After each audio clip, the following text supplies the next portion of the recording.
जय माता दी सभी को। Welcome to my new vlog. आपका बहुत सारा स्वागत है। जगदम्बा का आशीर्वाद आप पर और हम सब पर सदैव बना रहे। बहुत सफाई चल रही है घर में और भी कुछ और भी बिजीनेस चल रही है, तो इसके चलते व्लॉगिंग जल्दी से नहीं कर पा रही हूँ। लेकिन आपको मैं आज एक बात कहना चाहूँगी कि हर मंदिर की एक अपनी ऊर्जा होती है, चाहे वो कोई फेमस मंदिर हो, पूरे इंडिया का, भारत का कोई बड़ा फेमस मंदिर हो, या किसी शहर का फेमस मंदिर हो, या आपकी जो कॉलोनी होती है आसपास उसका कोई फेमस मंदिर हो। हर मंदिर की अपनी एक अलग ऊर्जा होती है और एक खास बात होती है। तो मैं आज आपको लेकर आ रही हूँ, हम जहाँ रहते हैं, बुराड़ी में रहते हैं, यहाँ पर अजीत विहार में त्रिगुणेश्वरी मंदिर है। 3 माताओं के मुख वाली मंदिर यहाँ पर है। और जब से मुझे पता चला है, हमें यहाँ में 5 साल हो गए हैं, तो उसका इतिहास हमें नहीं पता था। और जैसे ही मुझे पता चला तो मेरा भी मन किया कि आपसे वो शेयर करूं। फ्रेंड्स, ये इसकी कथा जो कहानी बताते हैं, इतिहास बताते हैं पंडित जी, वो काफ़ी पुराना है। जब यहाँ पर जंगल ही होते थे, और बताते हैं कि जो यहाँ के पंडित जी हैं, महंत जी हैं, उनके पिताजी को स्वप्न में उल्लू का सपना आता था। माता रानी का सपना आता था 3 मुख वाली, और उन्हें यहाँ लगभग 1 साल तक एक ही जगह पर उल्लू दिखा था। तो जब पता चला कि ये जगह एक जागृत है, तो वहाँ पर बनाया गया ये त्रिगुणेश्वरी धाम। तो आज आपको मिलाएंगे पंडित जी से और दर्शन कराएंगे त्रिगुणेश्वरी धाम की, माता जी के, माँ महाकाली के। तो चलिए मिलते हैं आज। जय माता दी।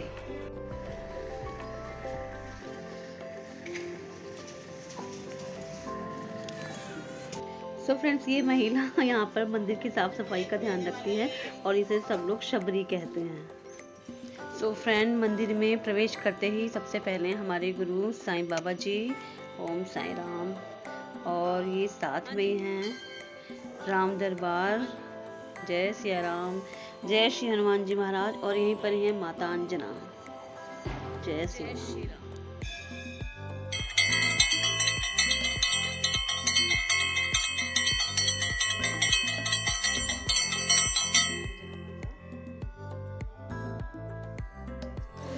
जय माता दी भी हमारी पंडितानी जी हैं। और कैसे चल रहे हैं व्रत? चलिए बहुत बढ़िया, धन्यवाद। जय माता। सो फ्रेंड, मंदिर के सीधे हाथ पर है शिव परिवार। जैसे कि आप जानते हैं, शिवलिंग है और माता गौरी हैं, गणेश जी हैं, कार्तिकेय हैं, नंदी जी हैं, और यहीं पर ही सब शिव जी का रुद्राभिषेक वगैरह आदि करवाते हैं। तो जल चढ़ाना तो बनता है। ओम नमः शिवाय। जय माता दी बेटा। आपने भी सारे फास्ट रखे हैं? नहीं, मैंने 2 दिन की। ठीक है, बहुत अच्छी बात है, बहुत अच्छी बात है, खुश रहो। तो फ्रेंड्स, ये हैं हमारे पंडित जी उमेश नारायण तिवारी जी, साथ में है उनकी धर्मपत्नी, जो कि माता के लिए भोग लेकर आई हैं। और अब जिनसे बात हुई थी वो उनकी बेटी स्तुति है, और ये इनके भाई हैं, पंडित जी हैं, लेकिन ये बनारस से अभी आए हुए हैं। और पूरा परिवार माता की सेवा में लगा रहता है 12 महीने। और यही है वो मूर्ति जिसकी मैं आपसे बात कर रही थी, अभी आपको दिखाती हूँ।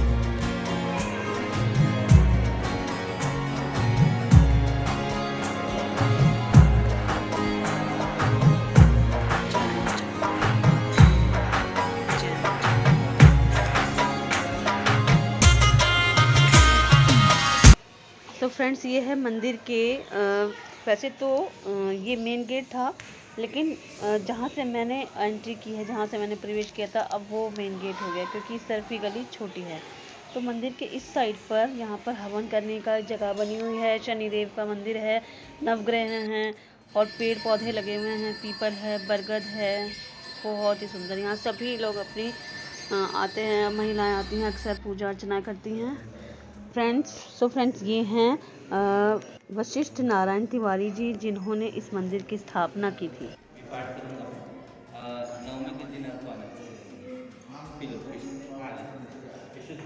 जय माता दी पंडित जी। जय माता दी। सो फ्रेंड्स, ये है वो 3 मुख वाली मूर्ति जिसकी मैं आपसे बात कर रही थी। इसे कहते हैं त्रिगुणेश्वरी माता मंदिर धाम। और यहाँ की जो भी कहानी है, जो इतिहास है, वो अब हमारे पंडित जी के मुँह से आप सुनेंगे। मंदिर की शुरुआत कर रहे हैं, हमें यहाँ 5 साल हो गए आते हुए, बिल्कुल आए। तब से हम देखे, और पहली बार पता चला कि ये धाम है। हाँ। तो इसका इतिहास क्या है, और आप कब से यहाँ पर आए हैं बुराड़ी में? हम बुराड़ी से 92 से ही हम लोग आ रहे हैं बुराड़ी। हाँ जी। और यहाँ पर पिताजी, पहले हमारे पिताजी एक घर में सोझा जी रहते थे, उन्होंने ज़मीन ले रखी थी। अच्छा। और पिताजी को कहा कि हमने ज़मीन ले रखी है, ठीक ठाक हाँ जी, है हाँ जी। और सुकून सा मिलता है, चलिए वहाँ पर।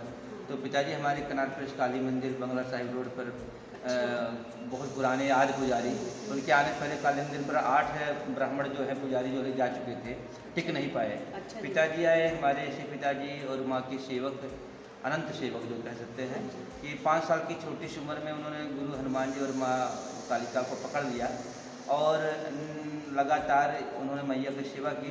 जब यहाँ पर आए थे बिरला मंदिर पे पहले रहे। कहाँ से आए पंडित जी आप? हम काशी, हम लोग जौनपुर जिला, बदलापुर क्षेत्र और छंगापुर गांव, लुक्का बाजार बोला जाता है शुरू में। और गोमती नदी किनारे बसा हमारा गांव, जहां भोलेनाथ चौरेश्वरनाथ जी का स्वयं अपने आप प्रकट मूर्ति है। और न चाहते हुए सबसे ऊंचा टीला है, बरगद के नीचे माँ बाबूनाथ जी प्रकट है। वहाँ पर हमारे पिताजी को आशीर्वाद प्राप्त हुआ।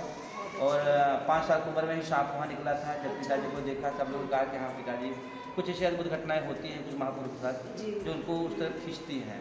तो वहाँ से फिर, क्योंकि उसमें गांव देश में गरीबी की हालत थी, पिताजी हमारे वहाँ से निकलकर दिल्ली शहर में आए और बिरला मंदिर सर्वप्रथम वहाँ पर बिरला मंदिर से काली मंदिर आते जाते मैया की अनंत भक्त थी, कुछ माँ प्रेरणा थी कि उनकी भी, माँ की भी चाहत रही होगी कि ये मेरा सेवक बने, क्योंकि मैया के बिना चाहत के तो हम इनकी सेवक बन नहीं सकते।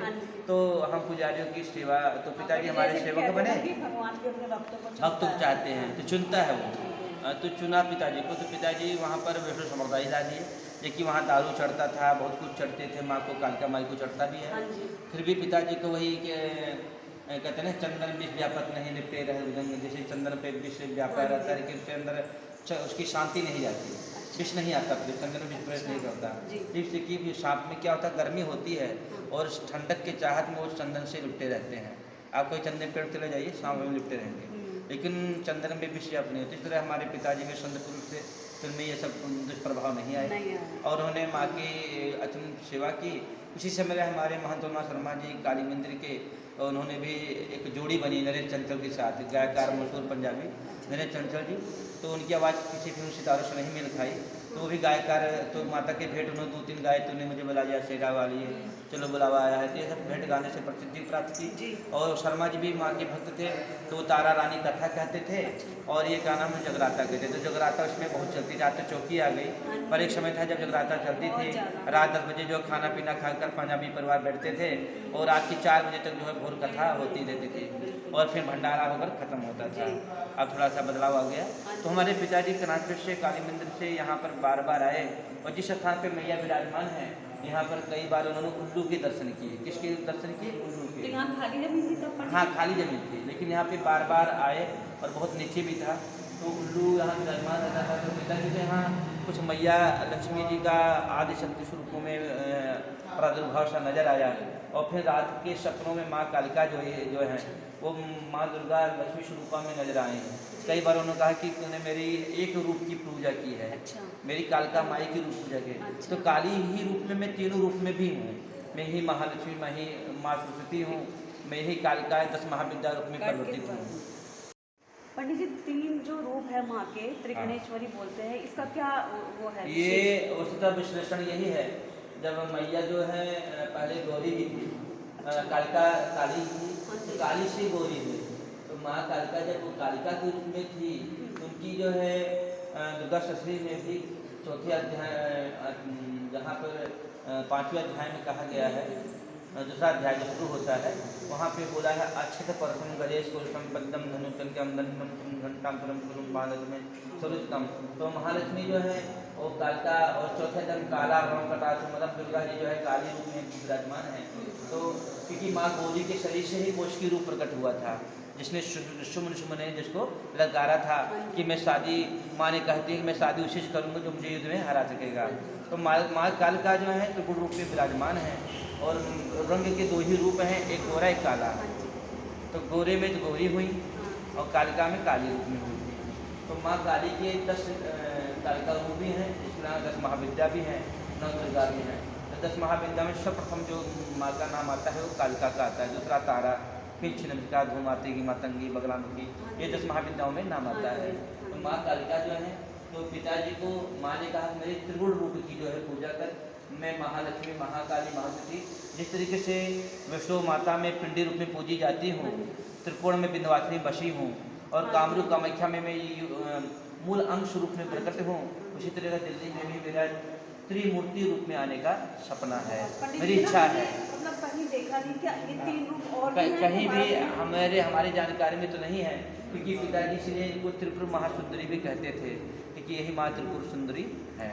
तो ये जो अजीत विहार बुराड़ी का ये जो त्रिपुरेश्वरी धाम है, जो भी देख रहे हैं, मेरी उनसे हाथ जोड़ के प्रार्थना है कि एक बार यहाँ ज़रूर आएँ, दर्शन करें, क्योंकि ये मंदिर केवल मंदिर नहीं है, एक धाम है, क्योंकि 3 मूर्ति भारतवर्ष में मैंने तो नहीं देखी। पंडित जी बता रहे हैं कि बहुत शायद बिल्कुल नहीं है, और ये पूरे ओंकार रूप में है, क्योंकि गणेश जी सामने विराजमान है, बाबा विश्वनाथ जी लेटे हैं, उनके नाम कमल पे मैया विराजमान है, जहाँ ब्रह्मा है, जहाँ विष्णु भगवान जी हैं, पूरा ओम स्वरूप जो है माँ के चरणों में विराजमान है। विशेष श्रृंगार करते हैं, मतलब नवरात्रों में विशेष श्रृंगार होता है, डेली दूध, दही, शहद, चीनी, घी से स्नान होता है, श्रृंगार होता है, डेली नए नए वस्त्रों और फूलों के द्वारा मैया के श्रृंगार होते हैं, और अष्टमी को भी विशेष इनका श्रृंगार होता है, अष्टमी, अमावस्या, पूर्णिमा पे।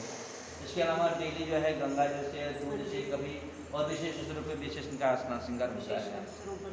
तो पंडित जी नवरात्रों में भोग कितना समय लगाते हैं? भोग का एक बार सुबह जो है मैया की जब आरती होती है, मंगला आरती होती है, स्नान पर तब भोग लगता है, इनको क्या फल फ्रूट का भोग तब लगाते हैं, फल चारणी। फिर दूसरी 8 बजे करीब में हम दूध और चाय का भोग लगाते हैं। फिर क्या नाम है 10:30 और 11:30 के बीच में भी मैया को जो खाना हमारे मैया की गृह रसोई से बनता है, उसमें से माँ का भोग आता है और खाना भोग लगा जाता है। फिर 12 बजे है द्वारों का पाठ बंद किया जाता है। फिर शाम को 4 बजे मैया का दरबार फिर खोल दिया जाता है। फिर शाम को शयन आरती होते हुए, संध्या आरती होते हुए फिर मैया का भोग लगाकर फिर कुछ पाठ पूजा करके फिर इनका शयन किया जाता है। डेली की दिनचर्या हम लोगों की रहती है।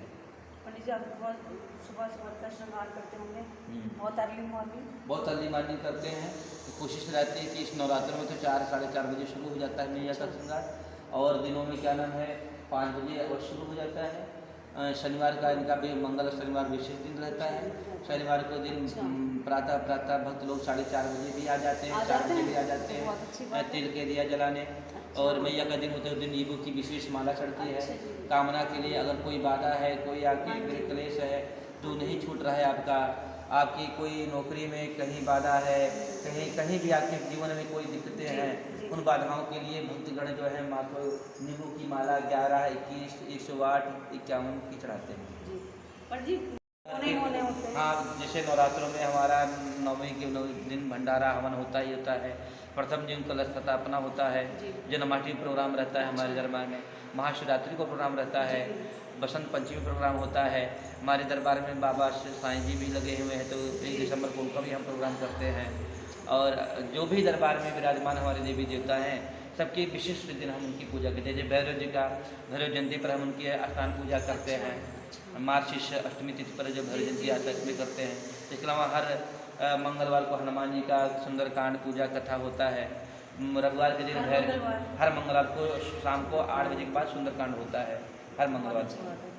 पंडित जी आपका पूरा परिवार ही सेवा में लगा हुआ है? हमारे पूरा परिवार ही हम लोग जन्मांतर जो है माँ के चरणों के गुलाम हैं, दास हैं, सेवक हैं। क्योंकि हमारे पिताजी कहते थे एक बार पिता जो है मना कर सकता है मांगने पर माँ जो है पुत्र के लिए झगड़ा कर सकती है, पिता से भी झगड़ा करके बेटे को ला कर दे सकती है। यही हम इसलिए माता माता जय माता करते रहते हैं। दुर्गत नाशिनी दुर्गा जय जय, काल विनाशिनी काली जय जय, उमा रमा ब्रह्मांड जय जय, सीता राधा जय जय, माता रानी की जय जयकार। पंडित जी जो कुछ ऐसे भक्त हैं जिन्हें कुछ ना कुछ परेशानी आजकल तो ये कलयुग है सभी को रहती है, तो आप माँ की तरफ से भक्तों को क्या संदेश देना चाहिए? संदेश देना चाहते हैं कि माँ पर विश्वास करें, अपने पर विश्वास करें, क्योंकि जब तक आपको खुद पर पे विश्वास नहीं होगा, आत्मविश्वास आना चाहिए लेकिन अतिविश्वास नहीं होना चाहिए। हाँ, और इस पर भरोसा करते रहना चाहिए, क्योंकि हम शक्ति के बिना अधूरा है, शक्ति नहीं तो शरीर शव हो जाता है। इसका मतलब कि जब तक हम जीवित हैं वो प्रभु शक्ति के रूप में किसी न किसी रूप में आपकी इर्द गिर्द अवश्य घूम रहा है, आपके अंदर में भी वो रोम रोम में समाया पड़ा हुआ है। क्योंकि आंखों में अगर आंखों की शक्ति न हो तो अंधा, कान की शक्ति नहीं तो बहरा, तो शक्ति के बिना तुम अधूरे हैं। अधूरे हैं। तो कोई माँ भी जो किसी भी एकदम की शक्ति बिल्कुल चली जाए तो शक्ति जो है माँ स्वरूप में है, स्त्री बहन रूप में है, बेटी रूप में है, इनके विविध रूप में विराजमान है, जो हमारी कहीं न कहीं हेल्प सहायता करती जी, रहती है, बिल्कुल। जिनके बिना हम अधूरे हैं। पंडित जी आपने इतना समय दिया, आपका बहुत बहुत धन्यवाद। जय माता की, मंगलमय हो। आप लोगों ने अमूल्य समय माँ के चरणों में जय दिया है, इसलिए जय माता, आशीर्वाद शक्ति हो। माता दी। पंडित जी जय माता की, जय माता की। आप पंडित जी यहाँ पर कभी कभी आते हैं, फिर अपने गांव चले। पंडित जी कहाँ से हैं? हम बनारस से हैं जी। अच्छा जी, तो यहाँ कब से आ रहे हैं? अरे यहाँ यहाँ आप तो यहीं के ही हैं, आप तो यहीं का ही हो गए, यहीं के ही हो गए हैं। माता रानी के भगत हैं यहाँ हाँ पे, जी। तो मैं एक अपना परिवार ही है। बिल्कुल, बहुत अच्छी बात है पंडित जी। भाई आशीर्वाद हैं। आशीर्वाद बनाए रखिए। जय माता की। जय माता दी। सो फ्रेंड, हम आ गए हैं अपने घर पे और आज आप बताइए कि आपको कैसा लगा। मंदिर बहुत ही साधारण है, बहुत ज़्यादा उसमें काम नहीं है। हालांकि जो भी संसाधन हैं, जितने भी होते हैं, वो पर्याप्त तो नहीं होते हैं, लेकिन फिर भी हम सभी की कोशिश रहती है कि मिलकर कुछ ना कुछ मंदिर के लिए दिया करें। लेकिन जो भी पंडित जी लोग, महंत जी लोग कर रहे हैं, वो धीरे धीरे उसकी महत्वता बढ़ा रहे हैं और उस पर कुछ ना कुछ काम चल ही रहा है। हम जब भी जाते हैं तब भी वहाँ कुछ ना कुछ काम चल ही रहा होता है। तो फ्रेंड्स, बताइए आपको कैसा लगा। अगर अच्छा लगा हो तो लाइक कर दीजिएगा, चैनल को सब्सक्राइब कर दीजिएगा और हाँ, कमेंट बॉक्स में जाकर जय माता दी ज़रूर लिखिएगा। माँ जगदम्बा, माँ काली हम सब की हमेशा हर मनोकामना पूरी करे और अपना आशीर्वाद ऐसे ही हम पर बना रखे। जय माता दी। मिलते हैं नेक्स्ट व्लॉग में। Bye bye. जय माता दी। छोटी सी रिक्वेस्ट है, अगर आप दिल्ली में बुराड़ी या उसके आसपास रहते हैं, संत नगर, निरंकारी, तो कभी भी जब आपको समय मिले इस मंदिर के दर्शन करने ज़रूर आइएगा। एक अलग ही अद्भुत आपको आनंद मिलेगा और नया एक अनुभव मिलेगा और माता का आशीर्वाद तो मिलेगा ही मिलेगा। तो प्लीज़ जब भी आपको समय मिले ज़रूर आइए त्रिभुवनेश्वरी धाम में।